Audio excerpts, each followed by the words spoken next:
மாநில செயலாளர் அல்லமீன் அவர்கள் கல்வியின் முன்னேற்றமே சமுதாயத்தின் முன்னேற்றம் என்ற தலைப்பில் உங்கள் முன் உரை நிகழ்த்துவார்கள்.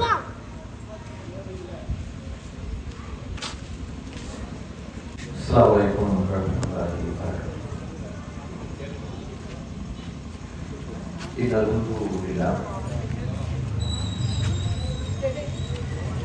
نحمده ونستعينه ونستغفره نعوذ بالله من شرور انفسنا ومن سيئات اعمالنا من يهده الله فلا مضل له ومن يضلل فلا هادي له أشهد أن لا إله إلا الله وحده لا شريك له وأشهد أن محمدا عبده ورسوله.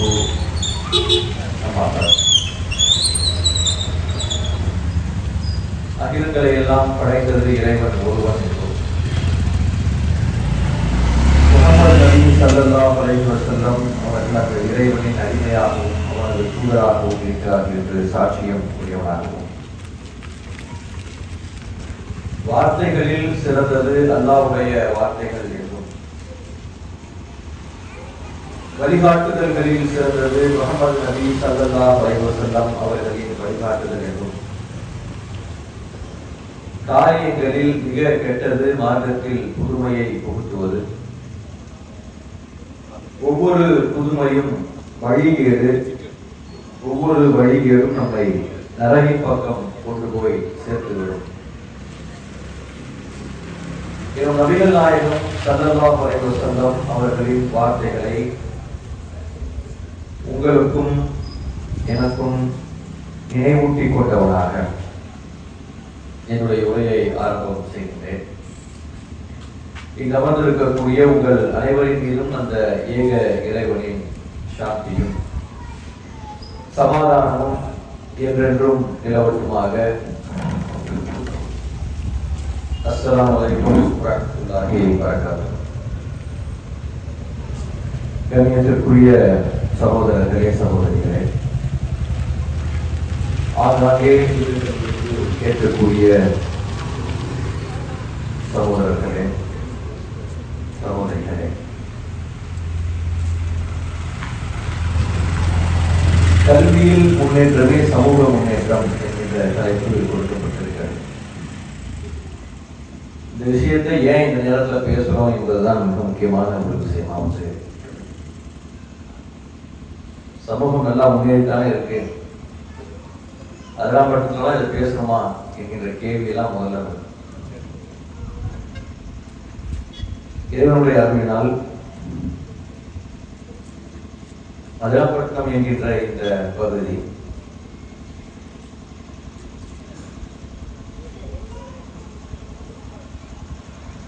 ஒரு செழுமையான பகுதி என்றுதான் சொல்லணும். அழகான வீடுகள், ஓரளவுக்கு நிறைவான வாழ்க்கை என்கின்ற ஒரு நிலையில் தான் இங்கு இருக்கக்கூடிய மக்களில் பலர் இருக்கிறோம். தமிழகத்தில் இஸ்லாமியர்கள் செறிந்திருக்கக்கூடிய ஊர்களில் நல்ல நிலையில் இருக்கக்கூடிய ஊர்களில் அதிராம்பட்டினமும் ஒன்று. நீங்கள் காயல்பட்டினம் என்கின்ற அந்த ஊரை எடுத்துக்கொண்டாலும் தூத்துக்குடி மாவட்டத்தில், ராமநாதபுரத்தில் இருக்கக்கூடிய கீழக்கரை என்கின்ற ஊரை எடுத்துக்கொண்டாலும் அதற்கு சற்றும் குறையாத பலம் பொருந்திய ஊர்களில் ஒரு ஊர் தான் அதிராம்பட்டினம். சமூக முன்னேற்றத்தை பத்தி இங்க பேச வேண்டிய என்ன தேவை வந்துச்சுன்னு கூட நல்லா தான் முன்னேறி தான் இருக்கிறோம். இஸ்லாமியர்கள் செறிந்திருக்கக்கூடிய பல ஊர்கள் வறுமையின் பிடியில் இருக்கக்கூடிய நேரத்தில் இங்கேயும் இருக்காங்க, மக்கள் வறுமையில் இருக்கிறாங்க. மற்ற ஊர்களை ஒப்பிடக்கூடிய நேரத்தில் பரவாயில்லை அல்லது நன்றாகவே இருக்கிறார்கள் என்று சொல்லக்கூடிய ஒரு ஊர் தான் இந்த ஊர். இந்த ஊர்ல சமூக முன்னேற்றத்தை பத்தி பேச வேண்டிய தேவை என்ன வந்துச்சுன்னு சொல்லிட்டு முதல் கேள்வி வரும். முதல்ல சமூகம் என்பது அதாமட்டம் மட்டும் இல்லை. அதான் பெரிய அதாமட்டத்தில் இருக்கக்கூடிய பிள்ளைகள், அதாமட்டத்தில் இருக்கக்கூடிய தாய்மார்கள், அதாமட்டத்தில் இருக்கக்கூடிய சகோதரர்கள் தன்னுடைய ஊரை குறித்து மட்டும் சிந்திக்க முடியாது. எல்லாரை குறித்தும் சிந்திக்க வேண்டிய ஒரு தேவை இருக்குது. அதாமட்டத்தின் பக்கத்தில் இருக்கக்கூடிய பல ஊர்கள், தமிழகத்தில் இருக்கக்கூடிய பல ஊர்கள், தமிழகம் தாண்டி இருக்கக்கூடிய பல ஊர்கள், அங்கே எப்படி இந்த சமுதாயம் இருக்கிறது என்பதை குறித்தும் சிந்திக்க வேண்டிய தேவை நமக்கு எல்லாத்துக்குமே இருக்கு. நாங்க நல்லா இருக்கிறோம்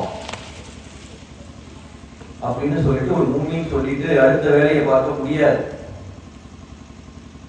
நபிகள் நாயகம் ஸல்லல்லாஹு அலைஹி வஸல்லம் அவர்களிடம் கேட்கப்பட்டது, இஸ்லாம்னா என்ன என்று நபிகள் நாயகம் ஸல்லல்லாஹு அலைஹி வஸல்லம் அவர்களிடம் கேட்கப்பட்ட போது நபிகள் நாயகம் ஸல்லல்லாஹு அலைஹி வஸல்லம் அவர்கள் சொன்னார்கள், அத்தீனு வ நஸீஹா. மற்றவர்கள் நன்றாக இருக்க வேண்டும் என்று நினைப்பதுதான் இஸ்லாத்தினுடைய அடிப்படை. அதுதான் இஸ்லாம் என்று நபிகள் நாயகம் ஸல்லல்லாஹு அலைஹி வஸல்லம் அவர்கள் சொன்னார். அப்போ மற்றவர்கள் எல்லாம் நன்றாக இருக்கிறார்களா என்கின்ற கேள்வியை நமக்கு நாமே கேட்டுக்கொள்ளலாம். நாம் இங்கே உண்பதற்கு சிரமப்படவில்லை, அழகான ஆடையை உடுத்துவதற்கு சிரமப்படவில்லை, சிறு பிள்ளைகள் விளையாடுவதற்கு எந்த சிரமத்தையும் படுவது இல்லை. அப்புறம் ஏன் சமூக முன்னேற்றத்தை குறித்து பேச வேண்டிய தேவை வருதுன்னு சொல்லி கேட்டா, இந்த நிலையில் நம்மை சுற்றி இருக்கக்கூடிய எல்லோரும் இல்லை. அது முதல்ல நாம புரிந்து கொள்ளும். இல்லை நல்லா தானே இருக்கிறாங்க அப்படின்னு சொல்லி சொன்னா, நாம நம்மை சுற்றி நடக்கக்கூடிய விஷயங்களை கவனிக்காமல் அல்லது புரிந்து கொள்ளாமல் அல்லது பார்க்காமல் இருக்கிறோம். நாம் ஒரு கூட்டுக்குள்ள அடைபட்டு கிடக்கிறோம். நம்மை சுற்றி நடக்கக்கூடிய எந்த விஷயத்தை குறித்தும் பெரிய அளவுல ஞானம் இல்லாதவர்களாக நாம் இருந்து இருக்கிறோம் என்கின்ற விஷயம் தான் அதற்கு பதிலாக விஷயம். நம்ம சுற்றி இருக்கக்கூடிய மக்கள்லாம் எப்படி இருக்கிறாங்க, கடந்த சில வருடங்களாக எப்படி இருக்கிறாங்க என்று நீங்கள் எண்ணி பார்த்தால், 2014 ஒருத்தர் ஆட்சிக்கு வந்தார். அவருக்கு ஆட்சிக்கு வந்த உடனே என்ன சொன்னார் அப்படின்னு சொல்லி சொன்னா, எல்லாருக்கும் வளர்ச்சி, சப்கா சாத் சப்கா விகாஸ் அப்படின்னு சொல்லி சொன்னார். எல்லாருக்கும் வளர்ச்சி, எல்லாரோடும் சேர்ந்த வளர்ச்சி அப்படின்னாரு. எல்லாரோடும் சேர்ந்த வளர்ச்சி இங்க நடந்துட்டு இருக்குதா அந்த நாட்டுல அப்படின்னு சொல்லி கேட்டா நடக்கல. அவர் ஆட்சிக்கு வந்த ஒரு சில வாரங்கள்ல பூனேல ஒரு இஸ்லாமிய மாணவர், இன்ஜினியரிங் படித்தவர், இஷா தொழுகையை தொழுது இரவு உணவை உண்பதற்காக இரவு உணவை வாங்கிட்டு அந்த ஹோட்டல் வாசல்ல வெயிட் பண்ணிட்டு இருக்கக்கூடிய நேரத்தில் அடித்து கொல்லப்படுகிறார். அந்த பையனுடைய பேர்லாம் யாருக்கு ஞாபகம் இருக்காது, இறந்தா. இந்தியா அதை ஒரு சாதாரண ஒரு கொலையாக பார்த்து அடுத்த விஷயத்தை நோக்கி சென்றது. அப்புறம் கொஞ்ச நாள் கழிச்சு உத்தரப்பிரதேசத்துல ஒரு ராணுவ வீரனுடைய தந்தை வீட்டுல படுத்திருந்தார், லஞ்ச் சாப்பிட்டு. திடீர்னு அவர் வீட்டுக்குள்ள ஒரு சிலருக்கு அவரை அடித்து தெருவரை இழுத்து அவர் எந்த வீட்டை கட்டினாரோ அந்த வீட்டு வாசலிலேயே வைத்து அவரை அடி என்று அடித்து கற்களால் தாக்கி அவரை கொன்று விட்டார்கள். அவருடைய பேர் முகமது அஹ்லாக். அவர் ஏன் கொண்டாங்க அப்படின்னு சொல்லி சொன்னா, அவர் வீட்டுல ஃப்ரிட்ஜ்ல மாட்டுக்கறி வச்சிருந்தாரு அப்படின்னு சொல்லி அவர் அடிச்சு போனாங்க. அதுக்கு பிறகு அவர் வீட்டுல இருந்து அந்த ஃப்ரிட்ஜ்ல இருந்து அந்த கறியெல்லாம் எடுத்து கொண்டுட்டு போய் டெஸ்ட் பண்ணி பார்த்துட்டு அது மாட்டுக்கறி இல்ல, ஆட்டுக்கறி தான், மட்டன் தான் என்று முடிவாச்சு. ஆனா அதுல ஒரு செத்து போயிட்டாரு. செத்து போன உடனே அந்த குடும்பம் கடந்து கதறிச்சு. இந்தியாவே அச்சத்தில் உறைந்து போனது. வீட்டுல உள்ளுக்குள்ள என்ன சோறு திங்கிறதெல்லாம் பார்த்து போட்டு அடிக்கிறாங்கன்னா ரொம்ப மோசமான ஒரு சூழலா இருக்கு அப்படின்னு சொல்லி பார்த்தது. பெரும்பான்மையானவர்கள் அதை யாரும் பெரிதுபடுத்தவில்லை. அப்படியே இந்தியா அடுத்த நாளை நோக்கி நகர்ந்தது. அப்புறமா ஒருத்தர் ராஜஸ்தானுக்கு அருகில ஒரு வண்டியில மாடுகள்லாம் ஏற்றிக்கிட்டு போறாரு. அவரை வந்து ஒரு கூட்டம் தடுத்து நிறுத்தி அவர் வண்டியில இருக்கக்கூடிய மாட்டை எல்லாம் இறக்கி அவரையும் போட்டு அடிக்குது. அவர் ஏன் அடிக்கிறீங்கன்னு கேட்கிறாரு. இது மாட்டுக்கறி அறுக்கிறதுக்காக கொண்டு போறேன். ஏன் நான் பால் வியாபாரம் பண்றவங்க, இதெல்லாம் பசுமாடு, பால் வியாபாரத்துக்காக கொண்டு போறேன். உண்மையிலேயே நான் பால் வியாபாரி என்று ஒரு கதறார், கையெடுத்து கும்பிடுறார். மார்க்கம் அனுமதிக்கல யாரையும் வணங்குவது. இந்த மாதிரி கெஞ்சுறார், என்னை விட்டுடுங்க. ஆனால் அவர் அடிக்கப்படுகிறார், கொடுமையாக அடிக்கப்படுகிறார். அவர் பேர் பெஹ்லூ கான். அவர் இறந்து விடுகிறார். இறந்து போன உடனே அவர் கண் தெரியாத அவருடைய தாயார் கதறி அழுகிறார். என்னுடைய மகன் பெஹ்லூ எங்கே என்று கேட்கிறார். இந்த நாட்டில் இருக்கக்கூடிய எவனுக்கும் அதற்கு பதில் சொல்ல வக்கில்லை. அந்த குடும்பம் இன்னும் சிரமத்தில் தான் இருந்து கொண்டு இருக்கிறது. அதே மாதிரி ஹரியானாவில இருந்து ஒரு பையன் டெல்லியில நிஜாமுதீன் என்கின்ற ஒரு பள்ளிவாசலுக்கு, அந்த பள்ளிவாசலை ஒட்டி இருக்கக்கூடிய சந்தைக்கு வந்து ஈதுல் ஃபித்ர் என்கின்ற பெருநாளை கொண்டாடுவதற்காக தேவையான பொருட்களை எல்லாம் வாங்கி கொண்டு தன்னுடைய சகோதரர்களோடு நண்பர்களோடு ஹரியானாவுக்கு போகக்கூடிய ரயிலில் மீண்டும் ஏறி பயணித்துக் கொண்டிருக்கிறார். மத்தியான வேலை வந்து சாப்பாடு எடுத்து சாப்பிடுறார். எதிர்த்தாப்பில் உட்கார்ந்து கொண்டிருக்கக்கூடியவர்கள் அவரை தொங்குட்டு இருக்கிறார்கள், அடிக்கிறார்கள், கத்தியால் குத்துகிறார்கள். அவரை பிணமாக்கி தூக்கி ரயில்வே பிளாட்பாரத்தில் வீசுகிறார்கள். அவருடைய பெயர் ஜுனைத். ஒரு ஹாஃபில், திருமறை குர்ஆனை முழுமையாக மனனம் செய்தவர். 9ஆம் வகுப்பு படிக்கக்கூடிய 14 வயது மாணவன் பிணமாய் தூக்கி வீசப்படுகிறார். அடுத்த சில நாட்களில் பெருநாள். அந்த பெருநாளை கொண்டாட முடியாமல் ஜுனைதினுடைய தாயார் வயிறெறிந்து அழுதால், கண்ணீர் விட்டால், கதறினால், கூப்பாடு போட்டால். இங்கே இருக்கக்கூடிய ஒருவனுடைய காதுகளிலும் அது பெரிதாக விழுந்தது போன்று தெரியவில்லை. ஏனென்றால் அதற்கு பிறகும் பல கொலைகள் இந்த நாட்டில் நடந்து கொண்டு இருக்கின்றது. ஜியாவுஸ் சலாம் என்று சொல்லக்கூடிய ஒரு எழுத்தாளர் லிஞ்சிங் ஃபைல்ஸ் என்கின்ற ஒரு புத்தகத்தை எழுதினார். 300 பக்கங்கள் கொண்ட அந்த புத்தகத்தில் இந்தியாவில் அடித்தே கொல்லப்பட்டவர்களுடைய பட்டியலை அவர் பதிவிடுகிறார். அதில் பெரும்பான்மையானவர்கள் இஸ்லாமியர்கள், ஒரு சில தலித் சமுதாயத்தை சார்ந்தவர்களும் அதில் இருக்கிறார்கள். இந்த கொலைகள் தொடர்ச்சியாக இந்த நாட்டில் நடக்கிறது என்பதை பதிவு செய்கிறார். அதற்காக சட்டம் இயற்றப்படுகிறது. இந்த சட்டத்திற்கு இன்று வரை அங்கீகாரம் கிடைக்கவில்லை. இன்னும் பல ஊர்களில் அது நடந்து கொண்டுதான் இருக்கிறது. சமீபத்தில் மகாராஷ்டிராவில் அதே மாதிரி ஒரு இஸ்லாமியர் அடிக்கப்படுகிறார். தப்ரேஸ் அன்சாரின்னு சொல்லிட்டு ஜார்க்கண்ட்ல ஒருவனை வந்து திருடிட்டான்னு சொல்லிட்டு அங்க இருக்கக்கூடிய ஒரு தூண்ல கட்டி அடிச்சு அவனையும் கொண்டாடுறாங்க. புதிதாக திருமணமானவர் அவரு. இப்படி பல கொலைகள் இந்த நாட்டில் நடந்து கொண்டு இருக்கின்றது. இதை பார்க்கக்கூடியவர்கள் ஏன் என்று கேட்க வேண்டும், எதற்கு என்று கூப்பாடு போட வேண்டும், ஏன் இதை செய்கிறீர்கள் என்று கூச்சல் எழுப்ப வேண்டும், இதை செய்வதை நிறுத்துங்கள் என்று அவர்கள் சத்தமிட வேண்டிய ஒரு தேவை இருக்கிறது. மக்களில் பலர் அதை செய்கிறார்கள். ஆனால் மீடியாக்கள், அதிகார மையம், அரசு இதை தொடர்ச்சியாக செய்கிறது. யாராலும் தடுத்து நிறுத்தவே முடியாத அளவிற்கு இன்றைக்கு சூழல் இந்த நாட்டில் மாறி போயிருக்கிறது. அவை சுற்றி இருக்கக்கூடிய மக்கள் இதை எவ்வாறு பார்க்கிறார்கள்? ஏன் இந்த மாதிரியான சூழல் நடக்குது? ஏன் இப்படிப்பட்ட சம்பவங்கள் நடந்து கொண்டிருக்கிறது? நமக்கு மனசுல ஒரு கேள்வி எழுது. பில்கிஸ் பானுன்னு சொல்லிட்டு ஒரு பெண், குஜராத்ல 2002ல ஒரு கலவரம் நடக்குது. அந்த கலவரத்தின் போது அந்த பில்கிஸ் பானுவை சார்ந்த குடும்பத்தாரும் கொடூரமான மோசமான விஷயங்களுக்கு உட்படுத்தப்படுகிறார்கள். அந்த பில்கிஸ் பானுவோடு கூட இருந்த ஆண்கள் அனைவரும் கொல்லப்பட்டார்கள். பெண்கள் அனைவரும் கற்பழிக்கப்பட்டார்கள். கற்பழிக்கப்பட்டு ஒவ்வொருவரும் கொல்லப்பட்டார்கள். தன் கண்ணுக்கு முன்னாடி பில்கிஸ் பானுடைய 3 வயது குழந்தை தூக்கி வீசப்பட்டு அங்க இருக்கக்கூடிய பாறையில் தலைமோதி தலை சிதறி அந்த குழந்தை இறந்தது.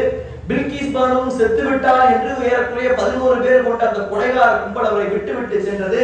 ஆனால் சில நாட்கள் கழித்து அவளுக்கு நினைவு திரும்பி உடலில் ஒட்டு துணி இல்லாமல் தப்பி பிழைத்து அங்கே இருக்கக்கூடிய சில பழங்குடி மக்களிடம் உதவியை பெற்று தன் பெயரை மாற்றி சொல்லி வெளியே தப்பித்து வந்து வழக்கு நடத்தி கடும் போராட்டத்திற்கிடையில் அவர்களுக்கெல்லாம் குற்றத்தை நிரூபித்து தண்டனை வாங்கி கொடுத்தால், இன்னைக்கு தண்டனை வாங்கி உள்ளுக்குள்ள போனவன் மன்னிப்பை பெற்று வெளியே வந்து விட்டான். பில்கிஸ் பானு இன்னைக்கு பயந்து ஓடிக்கொண்டு இருக்கிறார். எந்த பில்கிஸ் பானு படுகொலை செய்யப்படுவதற்கு காரணமாக இருந்தார்களோ அவர்கள் தைரியமாக தெருவில் நடந்து கொண்டிருக்கிறார்கள். எந்த பில்கிஸ் பானுவை கற்பழித்தார்களோ அவர்கள் வெளியே வந்து தைரியமாக நடந்து கொண்டிருக்கிறார்கள். பில்கிஸ் பானு அந்த வீட்டில் இருக்க முடியாமல், அந்த ஊரில் இருக்க முடியாமல் ஊராக பயந்து ஓடிக்கொண்டிருக்கிறார். சுப்ரீம் கோர்ட்ல போய் ஒரு வழக்கு போடுறார். இந்த மாதிரி என்னை இவ்வாறு கற்பழித்து கொன்றவர்கள், இவர்கள் கொடூரமான குற்றத்தை செய்தவர்கள், இவர்களை வெளியே விடக்கூடாது என்று ஒரு விஷயத்தை அவர் உச்ச நீதிமன்றத்தில் பதிய வைக்கிறார். உச்ச நீதிமன்றம் அந்த வழக்கை எடுத்து நடத்த மாட்டேங்குது. நாம எங்க இருக்கிறோம் என்கின்ற ஒரு கேள்வி நமக்கு தோணணும். கண்ணியத்திற்கு உரியவர்களே, எப்படி இதை மக்கள் எல்லாம் பார்த்து கொண்டு இருக்கிறார்கள்? பார்த்து கொண்டு இருக்கக்கூடிய மக்கள் பேசக்கூடிய பேச்சுக்கள் ஏன் வெளியே வர மாட்டேங்குது? எல்லாம் ஏன் மூடி மறைக்கப்படுகிறது? யார் இதற்கு காரணம்? ஏன் இந்த நாடு இதை நோக்கி சென்று கொண்டிருக்கிறது என்பதை நீங்கள் கூர்ந்து கவனிப்பீர்களானால், ஆழ்ந்து யோசிப்பீர்களானால், இங்கே இருக்கக்கூடிய பல பேருடைய உள்ளங்களில் தவறான எண்ணங்களை ஒரு கூட்டம் விதைத்திருக்கிறது. அவர்களை பயமுறுத்துகிறது, அவர்களை தங்கள் கைகளில் கைப்பற்றி வைத்திருக்கிறது. அவர்கள் இந்த வேலைகளை விரும்பியோ விரும்பாமலோ செய்கிறார்கள். செய்யக்கூடிய காரணத்தினால் எவ்வளவு பெரிய மோசமான விஷயங்கள் நடந்தாலும் நமக்கு ஆதரவாக தைரியமாக பேசி நமக்கு நிவாரணத்தை பெற்று தரக்கூடியவர்கள் இந்த நாட்டில் இன்றைய தினத்தில் குறைந்து போயிருக்கக்கூடிய ஒரு விஷயத்தை நாம் பார்க்கிறோம். இதே மாதிரியான சம்பவங்கள் ஏன் தொடர்ச்சியாக இஸ்லாமியர்களுக்கு நடக்குது என்கின்ற கேள்வியை நாம் எண்ணி பார்க்கணும்.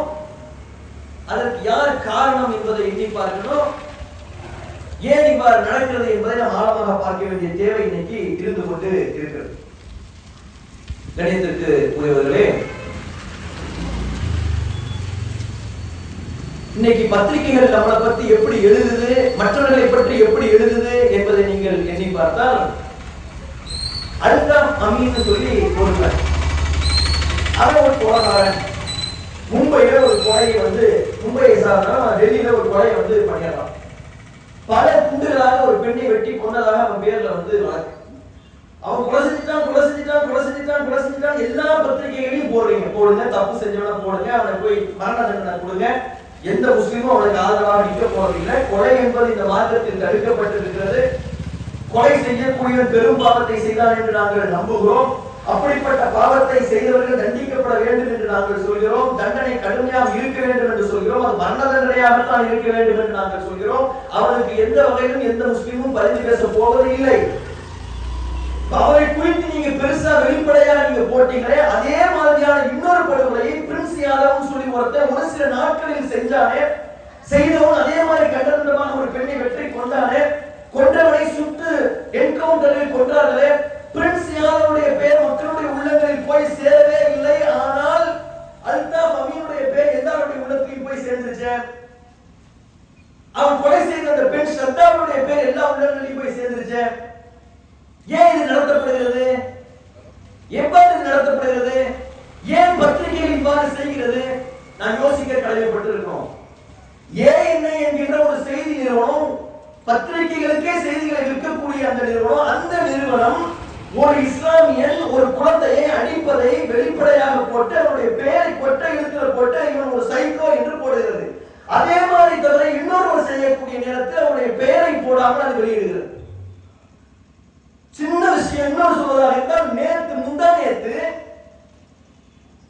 நியூயார்க்ல இருந்து இந்தியாவுக்கு வரக்கூடிய ஒரு பிளைட்ல ஒருவன் தன் சாராயம் குடிச்ச நிலையில பக்கத்துல உட்கார்ந்திருந்த ஒரு பெண் மேல மூத்திரம் பெயரா. எவ்வளவு பெரிய விஷயம் அது. அவனுடைய பெயர் இன்னைக்கு யாருக்கா தெரியுமா? தேடி கண்டுபிடிச்சு எழுத வேண்டியதா இருக்கு. இதுவே ஒரு முஸ்லீம் செஞ்சிருந்தாங்கன்னா அந்த பத்திரிகைகள் பெருசா போடலாம், பிரம்மாண்டமா போடலாம், பெரிய அளவுல கொண்டு போய் சேர்க்கலாம். ஏன் இதை செய்யறாங்க? சங்கர் மிஸ்ரா என்கிற ஒருவர் செய்கிறார். செய்தவர் 30 நாட்கள் பயணிக்க தடை என்று அந்த நிறுவனம் வந்து சொல்கிறது. அவர் ஒரு பெரிய நிறுவனத்தில் பெரிய ஒரு பதவியில் இருக்கிறார். அவர் இந்த விஷயத்தை செய்தது இன்னைக்கு உலகத்தில் பெரிய அளவில் போய் சேரல. ஆனா இஸ்லாமியர்கள் செய்யக்கூடிய தவறுகள் பிரம்மாண்டமாக போய் சேர்கிறது என்றால் அதற்கு காரணம் என்ன என்று நாம் யோசிக்க கடமைப்பட்டிருக்கிறோம். கணியத்திற்குரிய சகோதரர்களே, ஸ்ட்ராண்டன் என்று சொல்லக்கூடிய ஒரு மானுடவியலாளர், ஒரு ஆந்த்ரோபாலஜிஸ்ட் வந்து என்ன சொல்றாருன்னு சொல்லி கேட்டா, இந்தியா என்கின்ற இந்த நாடு 2024-25 மிகப்பெரிய ஒரு இனப்படுகொலையை நோக்கி சென்று கொண்டிருக்குன்னு சொல்லி சொல்றாரு. முஸ்லீம் என்கின்ற ஒரு காரணத்திற்காக இங்கே இருக்கக்கூடியவர்கள் படுகொலை செய்யப்படக்கூடிய ஒரு நிலையை நோக்கி சென்று கொண்டு இருக்கிறது. யுஎஸ் ஹாலோகாஸ்ட் மெமோரியல் மியூசியம் என்று சொல்லக்கூடிய ஒரு அமைப்பு சொல்கிறது, இந்தியா உலக அரங்கில் இருக்கக்கூடிய பயங்கரமான பாதிப்புகளை இருக்கக்கூடிய நாடுகளில் 2வது மோசமான நாடாக இருந்து கொண்டு இருக்கிறது என்று சொல்கிறது. ஆப்கானிஸ்தான் நமக்கு கீழே இருக்கு. என்ன அவ்வளவு மோசமான நாடுன்னு சொல்லி கேட்டா, சாதாரணமான சிவிலியன்ஸ் என்று எதிர்பார்க்கப்படக்கூடிய சாதாரணமான குடிமக்கள் தங்கள் கைகளில் கிடைத்த பொருட்களை வைத்து ஒரு குறிப்பிட்ட இனத்தை மதத்தை சார்ந்தவர்களை கடுமையாக தாக்கி ஒரு மாதத்தில் ஆயிரக்கணக்கானவர்களை கொன்றுவிட முடியும் என்றால் அந்த எண்ணிக்கையின் அடிப்படையில் நாடுகளினுடைய ரேங்க் பட்டியலை போடக்கூடிய நேரத்தில் இந்தியா என்பது உலக அரங்கில் 2வது இடத்தில் இருக்கிறது. அப்ப நம்ம யோசிச்சு பார்க்கிறோம், இதற்கும் அதற்கும் எதுவும் சம்பந்தம் இருக்கா? ஆமாம் இருக்கு என்று ஸ்டாண்டன் சொல்றார். இந்தியா என்கின்ற இந்த நாட்டில் இன அழிப்பு நடப்பதற்கான எல்லா வேலைகளும் நடந்து கொண்டு இருக்கிறது.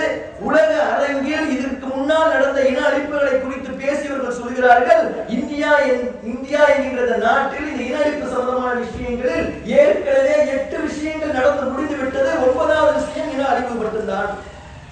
மக்களை குறித்த வெறுப்பை மக்கள் மத்தியில் விதைக்கக்கூடிய வேலையை அவர்கள் செய்து கொண்டிருக்கிறார்கள். அவர்களுக்கு நடக்கக்கூடிய பிரச்சனைகளை குறித்து பார்க்காமல் மக்கள் போவதை போன்ற ஒரு சூழ்நிலையை ஏற்படுத்துகிறார்கள். அவர்களுக்கு எவ்வளவு பெரிய அநியாயங்கள் இருந்தாலும் அடுத்த வேலையை பார்த்து மக்கள் போகக்கூடிய ஒரு சூழலை உருவாக்குகிறார்கள். தமிழகத்தை தவிர்த்து இந்தியாவில் இருக்கக்கூடிய பெரும்பான்மையான மாநிலங்களில் அப்படிப்பட்ட ஒரு மனநிலையை உருவாக்கி விட்டார்கள். தமிழகத்தில் அந்த மனநிலையை உருவாக்குவதற்குண்டான வேலையை அவர்கள் செய்து கொண்டிருக்கிறார்கள். எவ்வாறு ஒரு மழை நேரத்தில் இங்கே இருக்கக்கூடிய விளக்குகளினுடைய வெளிச்சத்தில் விட்டில் பூச்சிகளும் ஈசல்களும் சுற்றிக் கொண்டிருக்குமோ, சுற்றிக் கொண்டிருக்கக்கூடிய ஈசல்கள் உயிரற்ற இனங்கள் முதிர்ந்து செத்து கிடக்கக்கூடிய நேரத்தில் அவற்றை குறித்து எந்த விதமான மனக்கவலையும் இல்லாமல் ஒரு மனிதன் எவ்வாறு கடந்து செல்வானோ அவ்வாறு நூற்றுக்கணக்கானவர்கள் படுகொலை செய்யப்படக்கூடிய நேரத்தில், ஆயிரக்கணக்கானவர்கள் வீடு இல்லாமல் தெருவில் இருக்கக்கூடிய நேரத்தில், பணியோடும் பத்தினியோடும் பசியோடும் தெருவில் நின்று போராட்டம் நடத்தக்கூடிய நேரத்தில் அவர்களை குறித்து எந்த விதமான கவலையும் படாமல் ஏன் வந்து டிராபிக் ஜாம் பண்ணுகிறீர்கள் என்று அவர்களை குறித்து பேசக்கூடிய மனநிலையை அவர்கள் உருவாக்கி இருக்கிறார்கள் என்றால் அதற்கு காரணம் திட்டமிட்டு உங்களுக்கு எதிராக பிரச்சாரங்கள் செய்யப்படுகிறது. டெல்லியில இந்த மாதிரி செய்தவர்களை இடித்து தரைமட்டமாக்குவதற்கு கிரேனை கொண்டுட்டு போறான். கிரேனை கொண்டுட்டு போய் வீட்டை இடித்து தரைமட்டமாக்கினா அந்த விஷயங்களை செய்யக்கூடிய அந்த நகராட்சியை சார்ந்த அதிகாரியினுடைய அதிகாரமே அதை தடுத்திருக்க முடியும். எதை வச்சு நீ இடிக்கிறேன்னு சொல்லி கேட்கும். ஒருத்தன் தவறு செய்யறான், ஓகே, அன்அப்ரூவ்டு லேண்ட்ல வீடு கட்டி இருக்கிறான், சரி, நீ நீதிமன்றத்துக்கு போ, நீதிமன்றம் அதை உத்தரவு கொடுக்கட்டும், உத்தரவு கொடுத்ததுக்கு பிறகு நீ எடி. யாரும் எந்த கேள்வியும் கேட்க போறது இல்ல. இல்ல இவர்கள் கலவரத்தில் ஈடுபட்டார்கள். கலவரத்தில் ஈடுபட்டவனுடைய வீட்டை இடிப்பதற்கு எந்த சட்டத்திலும் இருக்கு? கலவரத்தில் ஈடுபட்டானா அவன் மீது ஐபிசியில வழக்கு போடு, உச்சபட்ச தண்டனையாக இருக்கக்கூடிய மரண தண்டனையை கொடு, அவனை தூக்கில போடுறான். குடும்பத்தை நடுத்தர நிறுத்துற. டெல்லியில இடிச்சான வீட்டை, உத்தரப்பிரதேசத்துல வீட்டை அடிச்சானே, மத்திய பிரதேசத்துல வீட்டை அடிச்சானே, புல்டோசர் வச்சு ஓட்டு வாங்கினானே. புல்டோசர் வச்சு ஓட்டு, ஏன் புல்டோசர் வச்சு ஓட்டு வாங்குறான்? வீடுகள் இடிக்கப்படுகிறது, முஸ்லிம்களுடைய வீடுகள் இடிக்கப்படுகிறது. முஸ்லிம்களுடைய வீடுகள் இடிக்கப்படக்கூடிய நேரத்தில் சக மனிதர்களுக்கு வயிறிலே புளியை கரைக்க வேண்டும், சக மனிதர்களுக்கு கஷ்டமாக இருக்க வேண்டும், சக மனிதர்களுக்கு கண்ணீர் வர வேண்டும். ஆனால் அந்த சக மனிதர்களை ரசிக்கக்கூடிய நிலையை எவ்வாறு அவர்கள் மாற்றினார்கள்?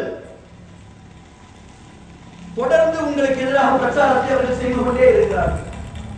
அந்த பிரச்சாரத்தினுடைய அடுத்த நிலையை அவர்கள் அடைந்து கொண்டிருக்கிறார்கள். அதை தமிழகத்திலும் செய்வதற்குண்டான வேலைகளை அவர்கள் செய்கிறார்கள் என்பதை நாம் எண்ணி பார்க்க வேண்டும். இதே மாதிரி உலகத்தில் இதற்கு முன்னாடி இன அழிப்புகள் நடந்திருக்கிறது. ஏற்கனவே ஸ்டாலின் என்பவர் இந்த மாதிரி விஷயங்களை எடுத்து சொன்னார். ருவாண்டாவில் இந்த மாதிரி இவர்கள் வெறுப்பை விதைத்து ஒரு குறிப்பிட்ட சமுதாயத்தை அழிப்பதற்குண்டான வேலைகளை செய்கிறார்கள் என்று சொன்னால் சொன்னது நடந்தது. நம்மை பாதுகாக்க வேண்டும். அப்ப இங்க இருக்கக்கூடியவர்கள் என்ன நினைச்சிட்டு இருக்கோம்? நல்லா தானே இருக்கிறோம்.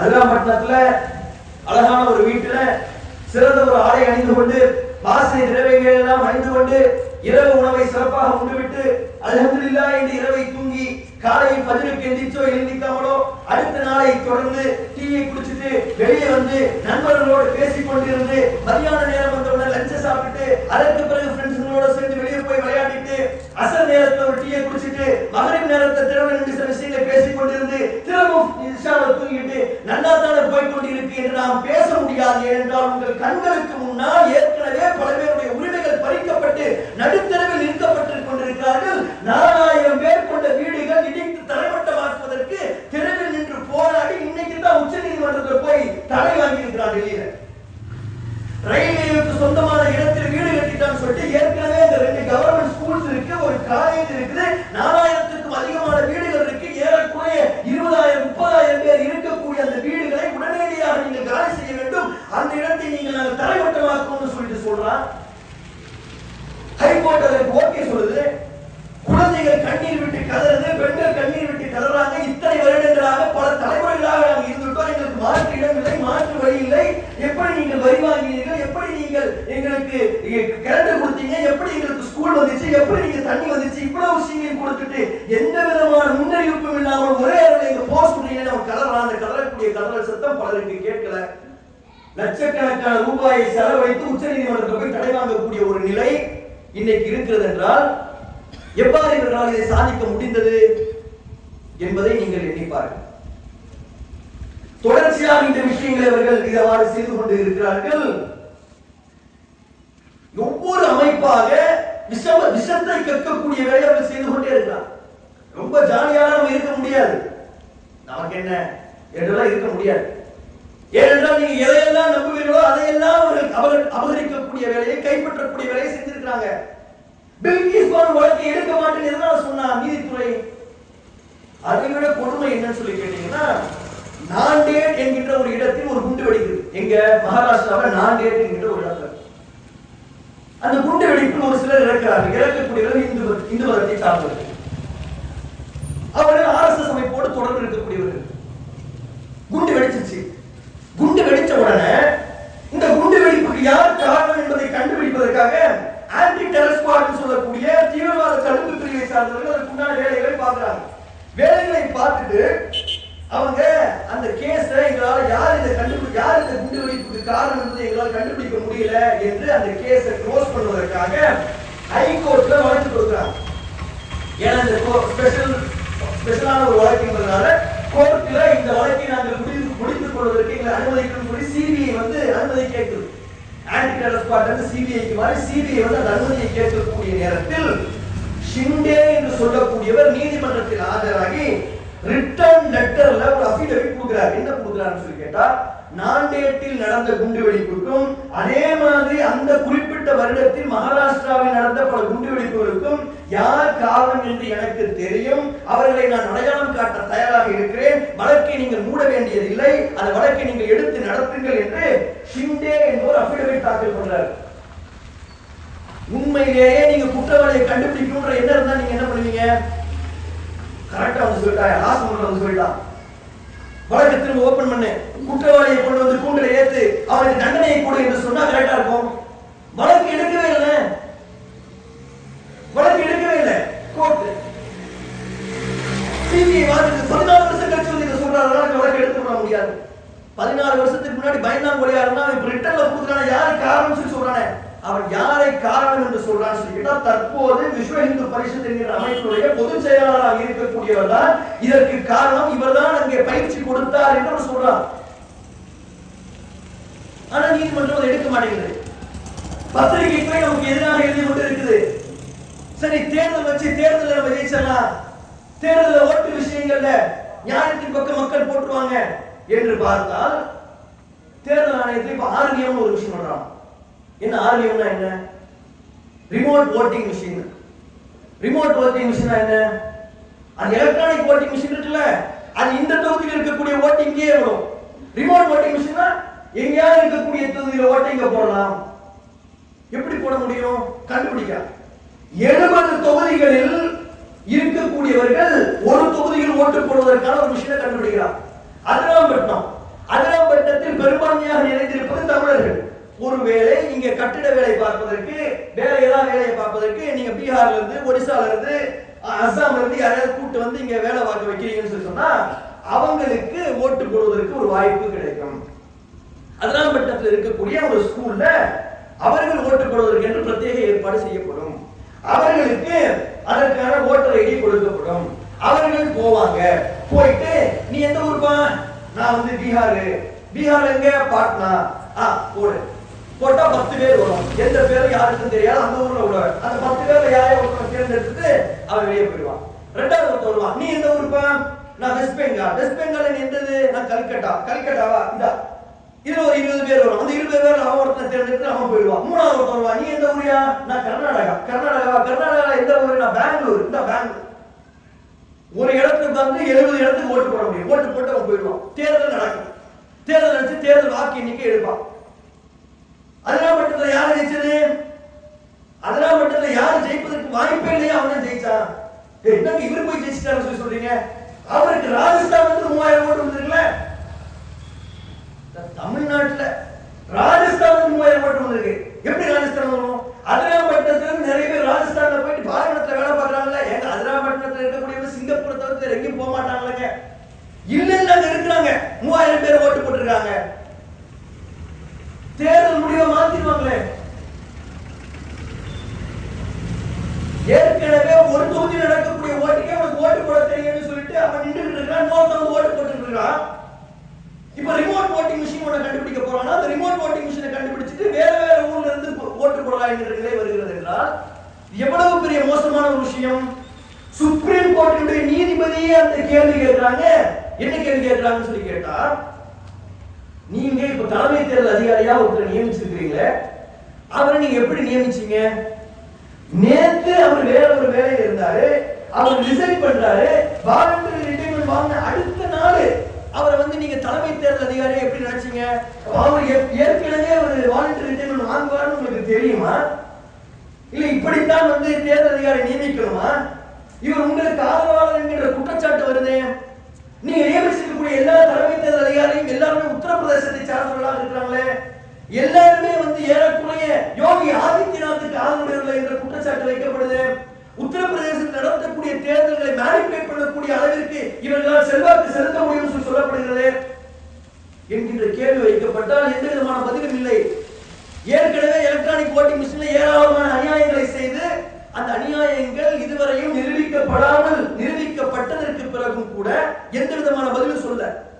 இந்த ஓட்டிங் மிஷினை டாம்பர் பண்ண முடியும், இந்த ஓட்டிங் மிஷின்ல யார் எந்த ஓட்டை போடுறா என்பதை மாற்ற முடியும் என்று மாற்றி காமிச்சு யுஎஸ்லயே ஒருத்தரை காண்பித்து அதற்கு எதிராக ஒரு வழக்கு நடந்து அந்த வழக்கு இன்னும் கோர்ட்ல இருந்து மிகப்பெரிய ஐஏஎஸ் அதிகாரிகள் எல்லாம் சேர்ந்து இந்த மாதிரி ஓட்டிங் மிஷின்ல திருட்டு வேலைகள் நடக்குது என்பதை ஆதாரப்பூர்வமாக நிரூபித்து அதற்கென்று ஒரு புத்தகம் போட்டார் தேவசகாயம் சொல்லிட்டு ஒரு ஐஏஎஸ்.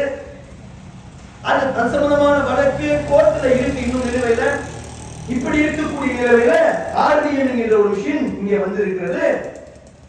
சுற்றிலும் ஒட்டுமொத்தமாக நம்மை சுற்றி வளைக்கக்கூடிய வேலைகள் தொடர்ச்சியாக இங்கே நடந்து கொண்டிருக்கக்கூடிய காட்சிகளை நம்ம பார்க்கிறோம். அப்ப நாம என்ன சொல்ல முடியாதுன்னு சொல்லி கேட்டா, நாங்க இன்னைக்கு நன்றாகத்தானே இருக்கிறோம் என்று சொல்ல முடியாது.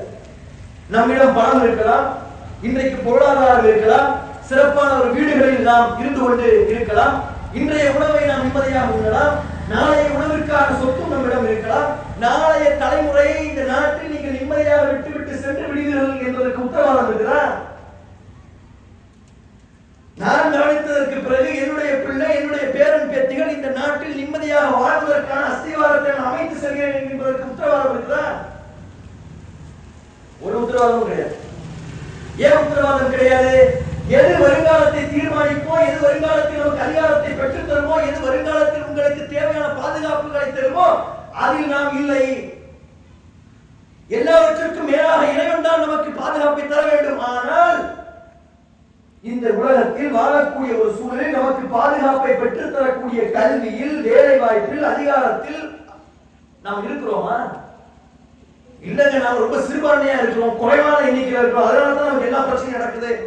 இந்த நாட்டில் 80% நேரம் 80% இருக்கிறாங்க. 80% பெரும்பான்மையானவர்கள் நல்லவர்களாக தான் இருக்கிறாங்க. ஹிந்து சகோதரர்களை குற்றம் சொல்வதற்கு இல்ல, அருமையான சகோதரர்கள் தான், நல்ல மனிதர்கள் தான், நம்முடைய தொப்புள் கொடி உறவுகள் தான். 4 தலைமுறைக்கு முன்னாடி நீங்களும் நானும் அவர்களின் மதத்தில் தான் இருந்தோம். நம்முடைய தாத்தனும் முப்பாட்டனும் அவர்களுடைய மதத்தில் இருக்கக்கூடிய கருத்துக்கள் பிடிக்காமல் இஸ்லாமிய மார்க்கத்தை ஏற்றுக்கொண்டார்கள். அவன் இன்னைக்கு நமக்கு மாமன் தான், இன்னைக்கு நமக்கு மச்சான் தான், இன்னைக்கு நமக்கு அண்ணன் தான், இன்னைக்கு நமக்கு தம்பி தான். அதை பெரும்பான்மையாளர்கள் நல்லவர்களாக இருக்கிறார்கள். ஆனால் அதிகாரத்தில் உள்ளவர்களுடைய உடலில் விஷத்தை விதைக்கக்கூடிய வேலை ஒரு கூட்டம் செய்வதை தடுக்க முடியாத ஒரு சூழலில் இருந்து கொண்டிருக்கிறார்கள். ஆனால் நம்ம சிறுபான்மையா இருக்கிறதுனால சிறுபான்மையாக இருக்கக்கூடிய நமக்கு நடக்குதுன்னு சொல்லி சொன்னா, நம்மை விட சிறுபான்மையாக இருக்கக்கூடிய பார்சிகளுக்கு நடக்கும்ல. பார்சி என்கிற 2 நாட்டில் ஒரே ஒரு தலைவர் தான் இருக்கிறார். ஆனால் பார்சிகள் இந்த நாட்டினுடைய அதிகாரத்தின் உச்சாணி கொம்பு இருக்கிறார்கள். நெருங்கவே முடியாது, அவரை டச் பண்ணவே முடியாது. நம்மை விட குறைவாகத்தான் இருக்கிறாங்க கிறிஸ்தவர்கள். அவர்களுக்கு நடக்கும்ல. என்ஆர்சி சிஏஏ வரும்போது ஏன் முஸ்லிம்களை மட்டும் தவிர்த்து விட்டு கிறிஸ்தவர்களுக்கு கொடுக்குறாங்க? ஏனென்றால் அவர்கள் கல்வியை பெற்றிருக்கிறார்கள், அதிகாரத்தை பெற்றிருக்கிறார்கள், ஆற்றல் நிறைந்த ஒரு சமுதாயமாக இருக்கிறார்கள். 100 ஆண்டு காலமாக அவர்கள் படித்தார்கள். 100 ஆண்டு காலமாக இந்த சமுதாயம் கல்வியை விட்டு பணத்திற்கு பின்னாலும், பகட்டிற்கு பின்னாலும், பொருளாதாரத்திற்கு பின்னாலும் ஓடியதுடைய விளைவை இன்று இந்த சமுதாயம் நடுத்தரவில் இருப்பதன் மூலமாக நம்மால் அறிந்து கொள்ள முடியும். கண்ணியத்திற்குரியவர்களே, ஒரு சில முயற்சிகளை தவிர்த்து இந்த சமுதாயம் முன்னேறுவதற்கு எது தேவையோ அதை நாம் இன்னும் முழுமையாக செய்யவே இல்லை. 100-150 வருடங்களுக்கு முன்னால் இந்த நாட்டில் ஒரு சமுதாயம் இருந்தது, நாடார் சமுதாயம். மிக மோசமான நிலையில் அவர்கள் இந்த நாட்டில் நடத்தப்பட்டார்கள். அவர்களை ஒரு தவறான வார்த்தையை சொல்லி அழைப்பார்கள். அந்த பெண்களை தவறான முறையில் இந்த கூட்டங்கள் நடத்தியது. அவர்களை பார்த்தாலே தீட்டு என்று அவர்களை தனியாக விரட்டினார்கள். அந்த பெண்கள் மாறாப்பு அணிவதை தடுத்தார்கள், அதற்கு வரி போட்டார்கள். கொடூரங்களில் கொடூரம், பெரும் கொடூரம் அந்த சமுதாயத்தில் விளைவிக்கப்பட்டது. இன்னைக்கு அந்த சமுதாயத்தினுடைய நிலை என்ன? தமிழகத்தில் நாடார் சமுதாயம் என்ன நிலையில் இருக்கு? இன்னைக்கு இருக்கக்கூடிய அமைச்சர்களில் பல பேர் நாடார் சமுதாயத்தை சார்ந்தவர்களாக இருக்காங்க. எம்எல்ஏக்களில் பல பேர் அவர்களாக இருக்காங்க. அதிகாரத்தில் இருக்கக்கூடிய அதிகாரிகளில் பல பேர், போலீஸ் துறையில் பல பேர், உளவுத்துறையில் பல பேர் அவர்கள் இருக்கிறாங்க. இன்னைக்கு நடத்தக்கூடிய நியூஸ் சேனல்களில் பல நியூஸ் சேனல்கள் அவருடைய கைகளில் இருக்கு. மிகப்பெரிய சர்க்குலேஷன் உள்ள பத்திரிகைகள், பல பத்திரிகைகள் அவருடைய கைகளில் இருக்கு. 150 வருஷத்துக்கு முன்னாடி அப்படி இருந்த சமுதாயம் இன்னைக்கு எப்படி மாறிச்சு? அவர்கள் பணத்திற்கு பின்னால் மட்டும் ஓடவில்லை, அவர்கள் பணம் சம்பாதிச்சாங்க. பிரம்மாண்டமான பொருளாதாரத்தை சம்பாதித்தார். சிவசுப்பிரமணிய நாடார் ஒருத்தர் இருக்கிறாரு. 10,000 கோடி ரூபாய்களை சம்பாதிப்பது எவ்வாறு என்பதை அவர் கற்றுக்கொண்டார், பொருளாதாரத்தை பெற்றுக்கொண்டார்.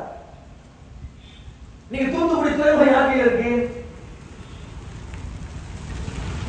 பேசிட்டு இருக்கோம். அதிராமட்டத்தில் துறைமுகம் இருக்குதா? இருக்குது, பயன்படுத்த முடியாத நிலை. அப்படியா? கீழக்கரையில இருக்குது, சின்னோடு. தொண்டில இருக்குது, சின்னோடு. காயப்பட்டத்துல இருக்குது, சின்னோடு இருக்கு. கண்ணியத்திற்குரியவர்களே, மோனே என்கின்ற ஒரு பிரெஞ்சு வரலாற்று ஆசிரியர் சொல்கின்றார், இந்திய பெருங்கடல் என்பது இஸ்லாமியர்களின் குட்டை. இந்திய பெருங்கடல் என்பது இஸ்லாமியர்களின் குட்டை. இஸ்லாமியர்கள் போடு புரட்டி விளையாடியதாக இந்திய பெருங்கடல் இருந்தது. அதிராம்பட்டினமும், காயல்பட்டினமும், கீழக்கரையும், பரங்கிப்பேட்டையும், தொண்டியும், இந்த மரைக்காயர்கள் என்று இருக்கிறார்களே, இவர்களுடைய கைகளில் தான் இருந்தது. வரலாறு ஜேபிபி மோரே என்பவர் சொல்கிறார், இந்திய பெருங்கடல் என்பது ஒட்டுமொத்த இந்திய பெருங்கடலில் நடந்த ஒட்டுமொத்த வணிகமும் இஸ்லாமியர்களுடைய கைகளில் இருந்தது. இன்று ஏன் இல்லை? எங்க போச்சு?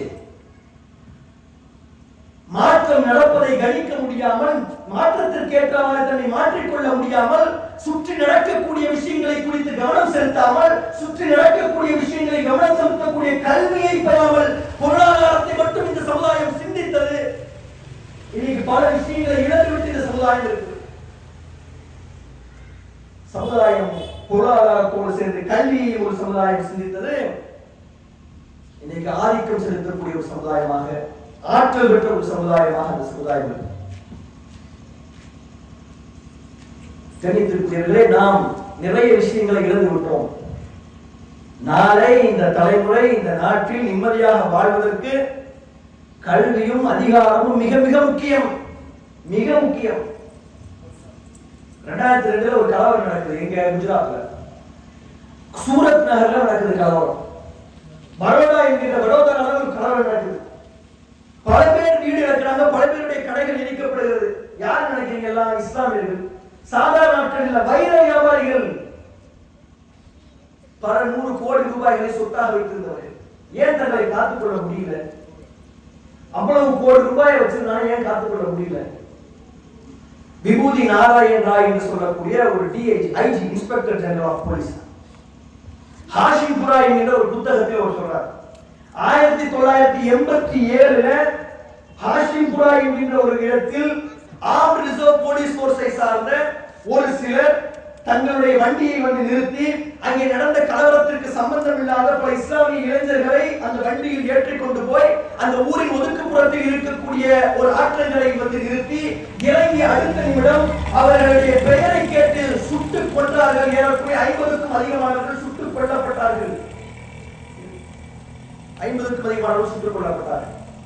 சுட்டுக் கொல்லப்பட்டவருடைய உடலை தூக்கி வீசிவிட்டு அந்த வண்டி கடந்து சென்றது. ஆர்ம்ட் ரிசர்வ் போலீஸ் போர்ஸ் வண்டியை நன்றாக கழுவிட்டு அவர்கள் எதுவும் நடக்காத மாதிரி படுத்து தூங்கினார்கள்.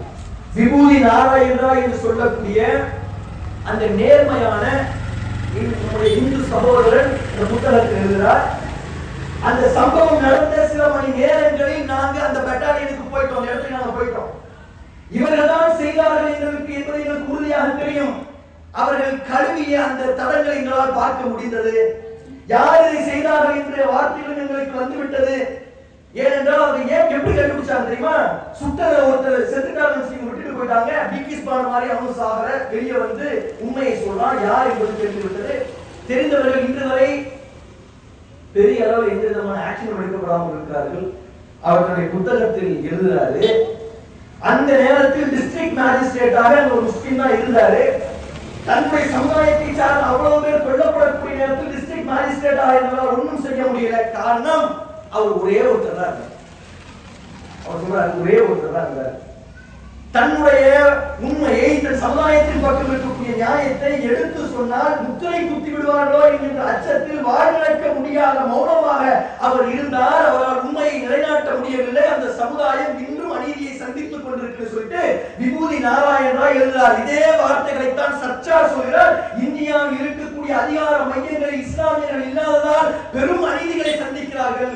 IAS வெறும் 2% அதிகமானவர்கள், IPS வெறும் 4%, IFS வெறும் 1.8%, நிதித்துறையில் இல்லை, நீதித்துறையில் இல்லை, பொதுப்பணித்துறையில் இல்லை, உள்துறையில் பூஜ்ஜியமாக இருக்கிறார்கள். இவர்கள் இருக்கக்கூடிய எல்லா அரசு துறைகளிலும் தன்னுடைய சதவீதத்திற்கு கீழ் இருக்கக்கூடிய காரணத்தினால் தங்கள் பக்கம் இருக்கக்கூடிய நியாயத்தை உறக்க சொல்வதற்கு பக்கற்றவர்களாக இருக்கிறார்கள் என்று ராஜேந்திர சச்சார் என்கின்ற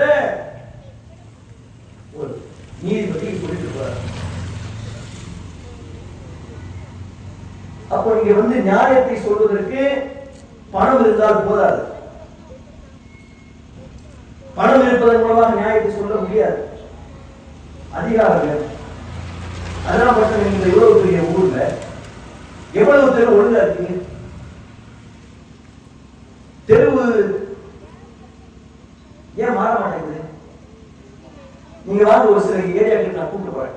சென்னையில அவ்வளவு கிளீனா இருக்கும். தண்ணி பிரச்சனை இருக்காது, எலக்ட்ரிசிட்டி ப்ராப்ளம் இருக்காது, குப்பை பிரச்சனை இருக்காது, டிராபிக் பார்க்கிங் பிரச்சனை இருக்காது, ரோடு தெளிவா இருக்கும். ஏன் அங்க அந்த சமுதாயத்தை சார்ந்தவர்கள் படித்தார்கள், அந்த சமுதாயத்தை சார்ந்தவர்கள் அதிகாரத்தில் இருக்கிறார்கள், அந்த சமுதாயத்தில் இருக்கக்கூடியவர்கள் அதிகாரத்தில் உச்சாரி கொண்டு இருக்கிறார்கள். நாம் அப்படிப்பட்ட நிலையில் இல்லை. கண்ணியத்திற்குரியவர்களே, இந்த சமுதாயம் கல்வியை நோக்கி நகரவில்லை என்றால் இறக்க போவது பிரம்மாண்டமானது என்பதை நாம புரிந்து கொள்ள வேண்டும். நாளைக்கு இந்த நாட்டில் நம்ம பிள்ளைகளை விட்டுட்டு போகக்கூடிய நேரத்தில் நபிகள் நாயகம் ஸல்லல்லாஹு அலைஹி வஸல்லம் சொன்னார்கள், நீங்கள் மரணிக்கக்கூடிய நேரத்தில் உங்களுடைய பிள்ளைகளை மற்றவர்களுடைய இடங்களில் கையேந்தக்கூடிய நிலையை விட்டுவிட்டு சென்று விடார்கள் என்று சொன்னார்களே, அவர்களுக்கு நீங்கள் சேர்த்து வைக்கக்கூடிய 1000 கோடி எந்த உதவியும் செய்ய போவதில்லை. அவர்கள் கைகளில் நீங்கள் கொடுக்கக்கூடிய அதிகாரம் தான் அவர்களுக்கு உதவும். அவர்கள் கைகளில் நீங்கள் கொடுக்கக்கூடிய கல்விதான் உதவும். நீங்கள் எத்தனை சதவிகிதம் இருந்தாலும் அத்தனை சதவிகிதமும் ஆடுகளாக இருந்தால் அவை கரியாக்கப்படுவதை தவிர எந்த வழியும் இல்லை என்பதை நீங்கள் புரிந்து கொள்ளுங்கள். ஒற்றை மனிதனாக நீங்கள் இருந்தாலும் பலமிக்க ஒரு சிங்கமாக அவர்கள் இருந்தால் தங்களை தாங்களே அவர்கள் பாதுகாத்துக் கொள்ள முடியும் என்பதை நீங்கள் புரிந்து கொள்ளுங்கள். இந்த நாட்டிலே, இந்த உலகத்திலே இருக்கிறதே குறைவான ஒரு சதவீதமாக இருக்கக்கூடிய சமுதாயம் யூத சமுதாயம்.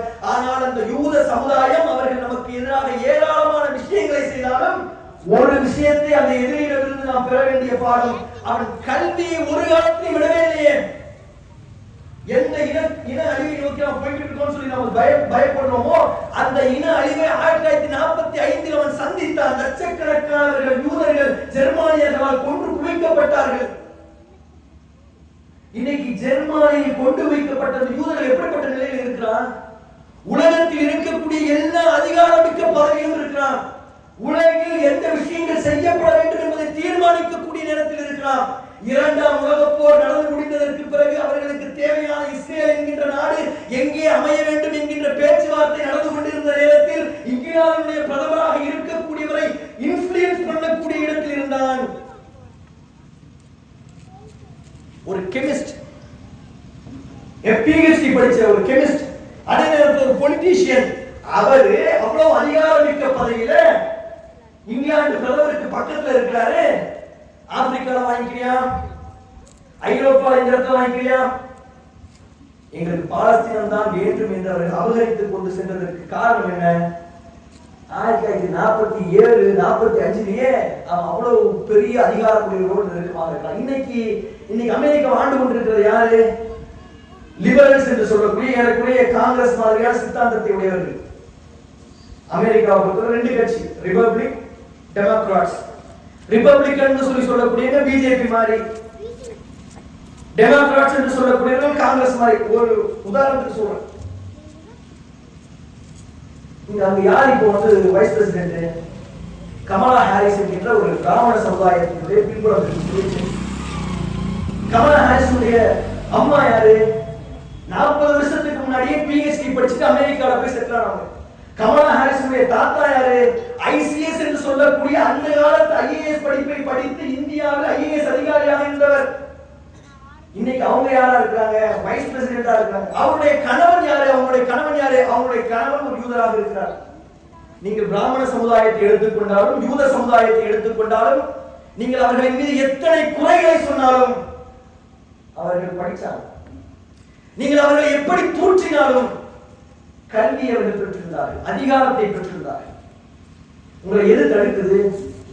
எது உங்களை படிக்க வேணாம்னு சொல்லுது? இஸ்லாமிய மார்க்கம் படிதான் சொல்லுது.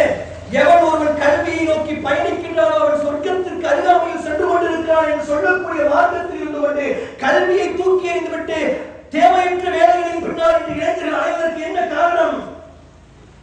சமுதாயத்தை பற்றி எண்ணம் இல்லை, நாளைக்கு எப்படி வாழப் போறோம் என்பதை குறித்த சிந்தனை இல்லை. இஸ்லாமிய மார்க்கம் அப்படிப்பட்டதாக இருக்க சொல்லல, இளைஞர்களை அப்படிப்பட்டவர்களாக இருக்க சொல்லல, பொறுப்பெடுத்துக் கொள்ள சொல்லி இந்த மார்க்கம் சொன்னது. அன்று இருந்த இளைஞர்கள் பொறுப்பெடுத்துக் கொண்டார்கள். மொத்தா என்கின்ற ஒரு யுத்தம் நடக்கக்கூடிய நேரத்தில் பல பேர் படுகொலை செய்யப்பட்ட நேரத்தில் காலின் வழியில் என்கின்ற ஒரு இளைஞர் அந்த போருக்கு படை நடத்தக்கூடிய அளவிற்கு தகுதியாக தயாராக இருந்தார் என்றால், இங்க உட்கார்ந்து கொண்டிருக்கக்கூடிய இளைஞர்கள் நாளைக்கு சந்திக்கக்கூடிய பிரச்சனைகளுக்கு தயார்படுத்திட்டீங்களா? உங்களை கத்தி எடுக்க சொல்லல, கல்வியை எடுங்கள் என்று சொல்றோம், படி என்று சொல்றோம். சண்டை போட வேண்டியதில்லை, சச்சரவு பண்ண வேண்டியதில்லை, முட்டாள்தனமாக கோபப்பட வேண்டியதில்லை, விவாதம் பண்ண வேண்டியது கூட இல்லை. படி, உனக்கு மார்க்கம் கொடுத்திருக்கக்கூடிய வகைகளை படி, அதிகாரத்தை பெறு.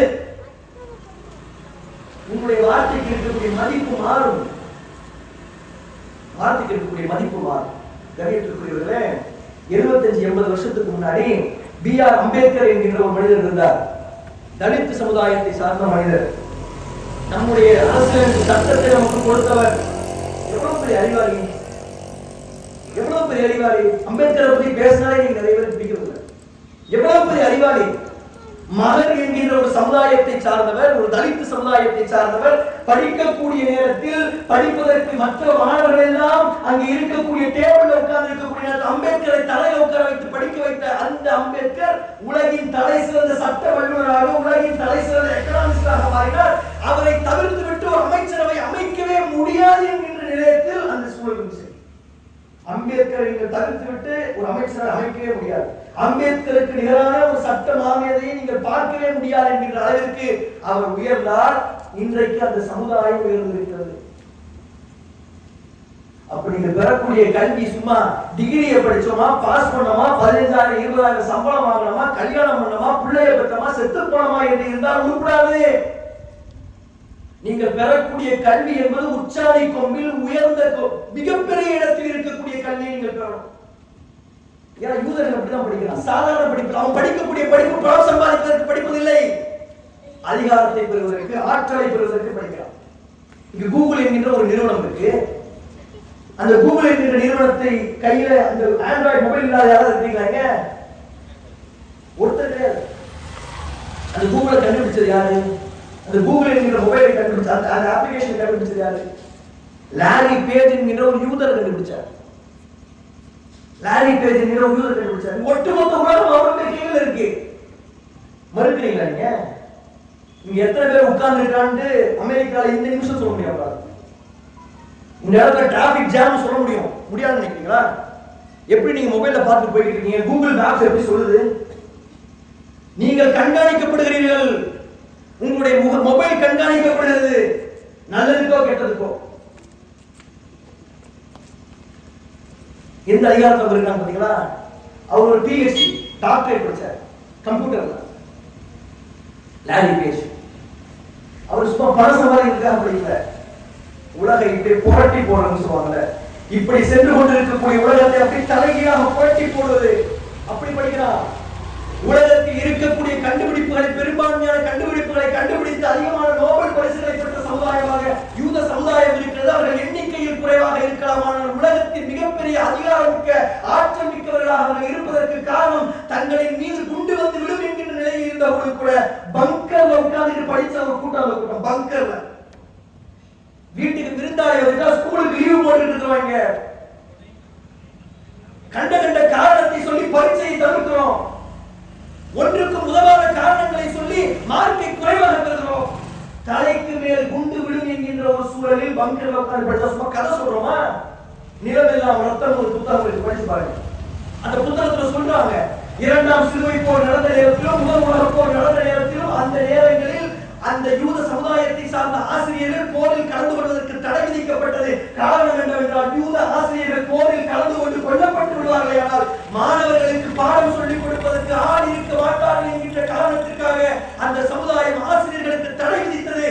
இன்னைக்கு உலகின் தலையிலிருந்து அந்த கூட்டம் மாற்றுகிறது. அவன் கெட்டவனாக இருக்கலாம், ஆனால் அவன் அதிகாரத்தை பெற்றதற்கும் ஆற்றலை பெற்றதற்கும் காரணம் அவன் கைகளில் இருக்கக்கூடிய கல்வி. நீங்கள் நல்லவர்களாக இருக்கலாம், ஆனால் கல்வி இல்லாத காரணத்தினால் நடுத்தெருவில் நின்று கொண்டிருக்கிறோம் என்பதை நாம் என்னைக்கு உணர்ந்தோமோ அன்னைக்குதான் நம்ம சமுதாயம் கொஞ்சமாவது முழுப்படும் என்பதை நாம புரிந்து கொள்ள வேண்டும். பெறக்கூடிய கல்வி என்பது சும்மா பாஸ் பண்ணோம், வேலைக்கு போனோம், சம்பாதிச்சோம் இருக்கக்கூடாது. தலைகீழாக புரட்டி போடக்கூடியதாக. இன்னைக்கு நம்ம கண்காணிக்கப்படுறோம் சொல்ல பிரகாசஸ் என்கின்ற ஒரு அப்ளிகேஷன் இந்தியாவே நடுங்குது. பிரகாசஸ் சொல்றாங்க. அதை யார் கண்டுபிடிச்சா? ஒரு யூத நிறுவனம் தான் கண்டுபிடிச்சது. ஒரு போன் கால் வருது, கால் அட்டன் பண்ணி கட் பண்ணி வைங்க. ஒரு அப்ளிகேஷன் வச்சு உங்க மொபைல்ல போட்டுறலாம். உங்க மொபைலுடைய கேமரா எப்ப வேணாலும் ஆன் செய்யப்படலாம். உங்களுடைய மொபைல்ல இருக்கக்கூடிய ஆடியோ எப்ப வேணாலும் ரெக்கார்ட் செய்யப்படலாம். நீங்கள் படுக்கை அறையில் இருக்கக்கூடிய நேரத்தில் உங்களுடைய கேமரா ஆன் செய்யப்படலாம், உங்களுடைய ஆடியோ ரெக்கார்ட் செய்யப்படலாம். இந்தியாவில் இருக்கக்கூடிய அதிகாரமிக்க அரசியல்வாதிகள், இந்தியாவில் இருக்கக்கூடிய மிகப்பெரிய நீதிபதிகள் இந்த பிரகாசஸ் என்கின்ற அந்த சாஃப்ட்வேரினால் கண்காணிக்கப்படுகிறார்கள் என்கிற ஒரு பெரிய சர்ச்சை இறங்குது. அதை எப்படி அவன் செஞ்சான்? ஏன்னா நாம நடந்து போய்கிட்டு இருக்கக்கூடிய நேரத்தில் நம்ம பறந்துகிட்டு இருக்கான். நாம இன்னைக்கு ஆர்டிபிஷியல் இன்டெலிஜென்ஸ் சொல்லி இன்னைக்கு பேசிட்டு இருக்கிறோம், டேட்டா மைனிங் சொல்லிக்கிட்டு இருக்கிறோம், த்ரெட் ஹண்டிங் சொல்லிக்கிட்டு இருக்கிறோம். அதை 40 வருஷத்துக்கு முன்னாடி செஞ்சிடலாம். அப்ப நீங்க படிக்கக்கூடிய படிப்பு என்பது 40-50 வருடத்திற்கு பிறகு வரக்கூடிய ஒன்றை படிக்கக்கூடியதாக. இந்த சமுதாயம் இப்படி போயிட்டு புரட்டக்கூடியதாக இருக்கணும். சுப்ரீம் கோர்ட்டை போய் ஜட்ஜா உட்காருங்க, அவங்களை யாருக்கு அடுத்தா ஆற்றல் மிக்க ஒரு மனிதராக உட்காருங்க, உண்மையான ஒரு மனிதராக இருங்க. உங்களை பார்த்து அரசாங்கங்கள் நடுங்குமே. இன்னைக்கு சில ஜட்ஜிகள் இருக்கிறாங்க உச்ச நீதிமன்றத்துல, சந்திரசூட் அரசாங்கம் பயப்படுது. நேர்மையான ஒரு மனிதர் உச்ச நீதிமன்ற நீதிபதி சந்திரசூட், அரசாங்கம் பயப்படுது. நேர்மையா இருங்க. நாகரத்னான்னு சொல்லிட்டு ஒரு ஜட்ஜு, எல்லா ஜட்ஜிகளும் ஒரு வகையில் அரசாங்கத்திற்கு ஆதரவாக தீர்ப்பு கொடுக்கக்கூடிய சூழல் இருக்கக்கூடிய நேரத்தில் அந்த அம்மா மட்டும் எதிர்த்து தீர்ப்பு கொடுக்குறாங்க. உண்மையா இருங்க. நீங்க உண்மையாக இருந்து உங்களுடைய கையில் அதிகாரம் இருந்தால் உங்களை பார்த்து பயந்தே தீரும். நிச்சயமாக மாற்ற முடியும். சாதாரண ஒரு இன்ஸ்பெக்டர், சாதாரண சொல்றதுக்கு முடியாது, ஏன்னா நம்மள ஒரு இன்ஸ்பெக்டர் கிடையாது. எங்களுக்கு சாதாரண சொல்றது இன்ஸ்பெக்டர், சப் இன்ஸ்பெக்டர். குஜராத் கலவரம் நடக்கக்கூடிய நேரத்துல, பல்லாயிரக்கணக்கான உயிரை விட்டுக் கொண்டிருக்கக்கூடிய நேரத்துல, ஒரு நேர்மையான ஒரு இந்து சகோதரன் தன் கைகளில் இருக்கக்கூடிய அரசாங்கம் கொடுத்திருக்கக்கூடிய அந்த ரிவால்வரை வைத்துக் கொண்டு தனக்கு கீழ் இருக்கக்கூடிய நூற்றுக்கணக்கான இஸ்லாமியர்களை காப்பாற்றினானே, அவருக்கு அந்த அதிகாரம் எது கொடுத்துச்சு? அந்த காப்பி சட்டம் கொடுத்துச்சு. அந்த கையில் இருக்கக்கூடிய அதிகாரமான துப்பாக்கி கொடுத்துச்சு. அவருடைய பதவி கொடுத்த மிடுக்கான தோற்றம் கொடுத்துச்சு. ஏன் வரமாட்டோம்? ஏன் வரமாட்டோம்? கண்ணியத்திற்குரியவர்களே, டிஏஓன்னு சொல்லிட்டு ஒரு சாதாரணமா நினைக்கிறோமே, ஒரு கிராமத்தினுடைய நிலையே மாத்தலாமே. ஒரு ஆலை என்று சாதாரணமா நினைக்கிறோமே, ஒரு சமுதாயத்தை ஒட்டுமொத்தமாக மாத்தலாமே. இன்னைக்கு யார் ஆட்சி பண்ணிட்டு இருக்கிறார்? ஸ்டாலின் பண்ணிட்டு இருக்காரா, இல்லைன்னா மோடி பண்ணிட்டு இருக்காரா? ஸ்டாலினும் பண்ணல, மோடியும் பண்ணல, ஆட்சி பண்ணிட்டு இருக்கிற அதிகாரிகள். உண்மையில் இன்னைக்கு தமிழகத்தை ஆண்டு கொண்டிருப்பது இறை என்பதுதான். Director general of police Sylendra Babu தான். உண்மை அதுதான். கேபினட் செக்ரட்டரியாக உட்கார்ந்து கொண்டிருக்கக்கூடியவர்கள் சொல்லக்கூடிய வார்த்தைகளை கேட்டுதான் அரசாங்கம் நடக்குது. அரசியல்வாதிகளுக்கு என்ன தெரியும்? அவர்கள் நம்பகமான ஒரு சிலரை பக்கத்தில் வைத்திருப்பார்கள். அந்த நம்பகமானவர்களாக நீங்க இருங்களேன். அந்த நம்பகமானவர்களாக நீங்க இருந்தால் உங்களுடைய வார்த்தைகள் நடக்குமே. உங்களுக்கு எதிராக இயற்றப்படக்கூடிய சட்டங்கள் உங்களுக்கு தெரியாமலே வரக்கூடிய அளவுக்கு நீங்கள் இருக்கிறீர்கள். ஒரு சட்டம் நிறைவேற்றப்படுதுன்னா அந்த சட்டம் எழுதப்பட்டதில் இருந்து பார்லிமெண்ட்ல இருந்து வைக்கக்கூடிய இடம் வரையும் குறைஞ்சபட்சம் ஒரு 10 அதிகாரியாவது கிடக்கும். அந்த 10 அதிகாரிகளில் ஒரு அதிகாரியாக கூட நீங்கள் இல்லையே, ஒரு கிளர்க்கா, ஒரு பியூனா இல்லையே. பிசிக்கு கொடுக்கக்கூடிய இடஒதுக்கீட்டிலையும் எஸ்சிக்கு கொடுக்கக்கூடிய இடஒதுக்கீட்டிலையும் ஒரு பிரச்சனை செய்வதற்கான சட்டம் ஒன்று தாக்கல் செய்யப்படுகிறது என்கிற பேச்சு எழுத உடனே தமிழ்நாட்டில் போராட்டம் ஆரம்பிக்கிறதா? அங்க ஆள் இருக்கு. பேச்சு நடக்கும் போதே நீங்க வெளியே வரக்கூடிய அளவுக்கு ஆள் இருக்கு. நம்ம நிலவரம் என்ன? ஆர்டிகல் 370 சோழியை முடிச்சு காஷ்மீரையே மூணா உடைச்சு காஷ்மீர்ல இருக்கக்கூடிய ஜம்மு தனியா பிரி, காஷ்மீர் தனியா பிரி, லடாக் தனியா பிரினதுக்கு அடுத்த நாள் காலையில நம்ம டீயை வாங்கி நியூஸ் பேப்பர் வச்சுக்கிட்டு வடையை சாப்பிட்டுக்கிட்டு பார்க்கக்கூடிய நேரத்தில் காஷ்மீரை பிரிச்சுட்டாங்க என்று சொல்லக்கூடிய நிலையில்தான் இன்னைக்கு இந்த இஸ்லாமிய சமுதாயம் இருந்து கொண்டிருக்கிறது. வருத்தப்படக்கூடிய ஒரு விஷயம். 10-15 அதிகாரிகளை கடந்துதான் ஒரு விஷயம் நிறைவேறும் என்றால் இடையில் இருக்கக்கூடிய ஒருவராக கூட நீங்கள் இல்லை. ஒரு பத்திரிகையில் ஒரு செய்தி வர வேண்டும் என்றால் அதை ரெக்கார்ட் பண்ணக்கூடிய ஒருத்தர், அதை டெஸ்க்கு அனுப்புவாரு, அதை சரிபார்க்கக்கூடிய ஒருத்தர், அதுக்கு முன்னாடி ஒரு அதுல திருத்தங்கள் பார்க்கக்கூடிய ஒருத்தர், நடுவில் ஒரு சப் எடிட்டர், அப்புறம் ஒரு எடிட்டர், அதுக்கு பிறகு பிரிண்டிங்க்கு போகும். பிரிண்டிங் போகக்கூடிய நேரத்தில் கூட படிக்கலாம். உங்களுக்கு எதிராக பல பத்திரிகைகள் எழுதக்கூடிய நேரத்தில் ஒரு செய்தியும் நமக்கு தெரியவில்லையே, முன்னரேயே அது தடுத்து நிறுத்தப்பட முடியவில்லையே, அது இருக்கக்கூடிய திருத்தங்களை கூட செய்ய முடியலையே. காரணம் என்ன? பத்திரிகை துறையில் ஒண்ணுமே இல்லையே. நம்ம உச்ச நீதிமன்றத்தில் ஒரு பெரிய ஒரு வழக்கு நடந்துச்சு. பாபர் மசீது ஒன்று இடிச்சாங்க, மிகப்பெரிய ஒரு அநியாயம். அதற்கு எதிராக வழக்காடுவதற்கு சீனியர் கவுன்சில் சொல்லக்கூடிய உச்ச நீதிமன்றத்துடைய மூத்த வழக்கறிஞர்கள் இஸ்லாமியர்கள் இல்லை என்றால் எவ்வளவு பெரிய ஒரு அவமானம், அசிங்கம். ஒரு உச்ச நீதிமன்ற நீதிபதி என்பவர் கால வைத்துக் கொண்டு பேசினால் நீதிபதிகளே பார்த்து நடுங்கக்கூடிய அளவிற்கு கர்ஜனையோடு விவாதித்து வெற்றி பெறக்கூடிய அளவிற்கு வல்லமை படைத்த பல வழக்கறிஞர்கள் இருக்கிறாங்க. ராம் ஜெத்மலானி மாதிரி, பி சிதம்பரம் மாதிரி, அருண் ஜேட்லி மாதிரி, எதிரிதான் அருண் ஜேட்லி மாதிரி, கபில் சிபல் மாதிரி எத்தனை பேர் இருக்கா முஸ்லீம்ல சொல்லுங்க? இந்த மாதிரி கபில் சிபல் அளவுக்கு வல்லமையா பேசக்கூடிய, பி சிதம்பரம் அளவுக்கு வல்லமையா பேசக்கூடிய, ராம்ஜெத் மலானி அளவுக்கு வல்லமையா பேசக்கூடிய ஒரு சுப்ரீம் கோர்ட் யாராவது தெரியுமா நமக்கு? சமீப கால வரலாற்றுல 80 வருஷம் ஆச்சு இந்தியா ஏற்கனவே சொல்றேன். ஒரு பேர் ஞாபகம் தான், சுப்ரீம் கோர்ட்டில் வழக்கறிஞராக அவர் களத்தில் இறங்கினால் நாடாளுமன்றமே நீதிமன்றமே நடு நடுங்கியது. அப்படி வாதங்கள் அப்படி இருந்தது. சொல்லக்கூடிய யாராவது தெரியுமா நமக்கு? இல்ல, உருவாக எங்க குறை இருக்கு என்று எண்ணி பார்த்தால் கல்வியை பெறுவதில் இந்த சமுதாயம் பின்னடைவாக இருந்ததற்கு காரணம். ஒரு சின்ன உதாரணத்தை சொல்லி நாம் முடித்துக் கொள்வோம். உயர் நீதிமன்றத்தில் ஒரு சில வருடங்களுக்கு முன்னால் இருந்த ஒரு நீதிபதி கிறிஸ்துவ சமுதாயத்திற்கு எதிராக ஒரு வார்த்தையை கூடுதலாக சொல்லிட்டார். கிறிஸ்தவர்கள் என்ன செய்யறாங்கன்னு சொல்லி கேட்டா, அவர்கள் தங்கள் நடத்தக்கூடிய நிறுவனங்களில் இருக்கக்கூடிய பெண்களை மோசமாக நடத்துகிறார்கள். நீங்க ஏன் அந்த மாதிரியான ஸ்கூல்ல எல்லாம் போய் சேர்க்கிறீங்க, காலேஜ் எல்லாம் போய் சேர்க்கிறீங்க, மற்ற ஸ்கூல்ல காலேஜ் சேர்றீங்கன்னு சொல்லிட்டு ஒரு வார்த்தையை சொல்லிட்டார். அது ஏதோ ஒரு விஷயத்துக்காக அந்த வழக்கு, யாரோ ஒரு டீச்சர் தப்பு பண்ணிட்டாருன்னு சொல்லிட்டு ஒரு வழக்கு தொடுக்கப்படுது. அந்த வழக்குல தேவையே இல்லாம கிறிஸ்துவ மத நிறுவனங்கள், கிறிஸ்துவ கல்வி நிறுவனங்களை குறித்து ஒரு வார்த்தையை போட்டு முடிக்கிறார்.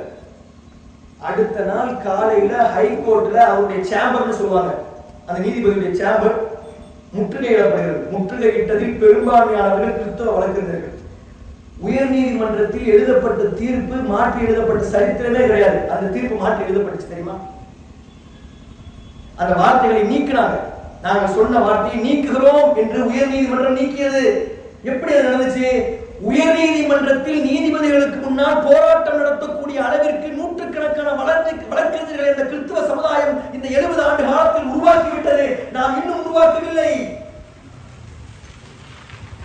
தமிழகத்தில் இருக்கக்கூடிய ஆசிரியர்களுடைய பட்டியல் எடுக்கப்படுகிறது. தமிழகத்தில் இஸ்லாமியருடைய சதவீதம் அரசாங்க கணக்குப்படி 5.6, கிறிஸ்தவருடைய சதவீதம் 5.5. ஆனால் இஸ்லாமிய ஆசிரியருடைய கணக்கு எடுக்கப்படக்கூடிய நேரத்தில் நம்மை விட 4 மடங்கு அதிகமான ஆசிரியர்களை பெற்றிருக்கிறார்கள் என்றால் அந்த சமுதாயம் முன்னேறுமா, நாம் முன்னேறுவோமா? அப்ப நமக்கு வரக்கூடிய பிரச்சனைக்கு காரணம் எதிரி மட்டும் இல்ல, நாம. முக்கியமான காரணம் யாருன்னா நாம. காரணம் 100 வருஷ காலமா தூங்கிவிட்டு இருந்தோம். இனியாவது விழித்துக் கொண்டு கல்வியின் பக்கம் சென்றால், அதிகாரத்தின் பக்கம் சென்றால், கல்வி என்றால் ஆற்றல் மிக்க கல்வி, அதிகாரம் மிக்க கல்வி, உலகத்தை திருப்பி போடக்கூடிய கல்வி.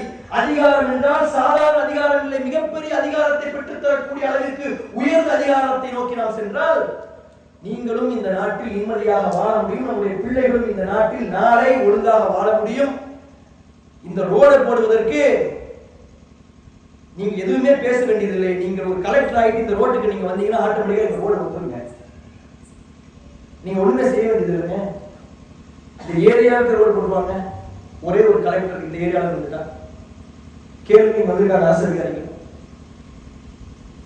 அதை நோக்கி பயணிக்க வேண்டும் என்று கூறிக்கொண்டு என்னுடைய உரை முடித்துக் கொள்கிறேன். வாகிதமான கூறி அஸ்ஸலாமு அலைக்கும்.